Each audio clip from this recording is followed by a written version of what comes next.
क्रूस काल का दूसरा रविवार। प्रिय भाइयों और बहनों, आज जब हम क्रूस के दूसरे रविवार को एकत्रित होते हैं तो हमारे पाठ हमें नियम, दिव्य अधिकार और क्रूस की बुद्धि के गहरे विषयों की ओर मार्गदर्शन करते हैं।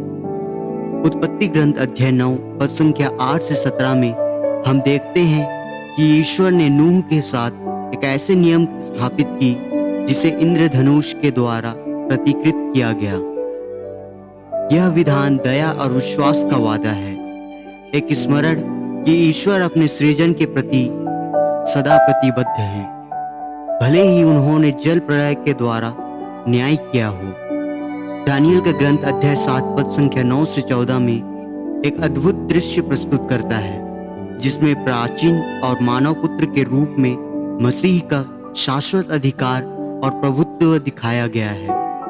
यह दृश्य हमें स्मरण कराता है कि मसीह का राज्य शाश्वत है, जो सभी सांसारिक शक्तियों से परे है, और वे ही अंतिम न्यायाधीश और राजा हैं। कुरिन्थियों के नाम पहला पत्र अध्याय 1 पद संख्या 18 से 25 में पौलुस क्रूस की बुद्धि के बारे में कहते हैं, जो संसार को मूर्खता लगती है, लेकिन जो विश्वास करते हैं उनके लिए यह ईश्वर की शक्ति है। क्रूस हमारी समझ को चुनौती देता है, संसारिक बुद्धि को नई दिशा की ओर मोड़ता है और यह प्रकट करता है कि सच्ची शक्ति और उद्धार बलिदान और विनम्रता के माध्यम से आते हैं। अंत में मत्ती अध्याय 24 पद संख्या 29 से 36 में यीशु अपने महिमा में लौटने की बात करते हैं। यह दृश्य स्पष्ट है जो हमें स्मरण कराता है कि अंत समय का संकेत महान आकाशीय घटनाओं के द्वारा होगा और चुने हुए लोगों का संग्रह होगा। फिर भी वे हमें चेतावनी देते हैं कि उस दिन और उस घड़ी को केवल पिता ही जानते हैं और हमें सतर्क और विश्वास योग्य बने रहने का आह्वान करते हैं।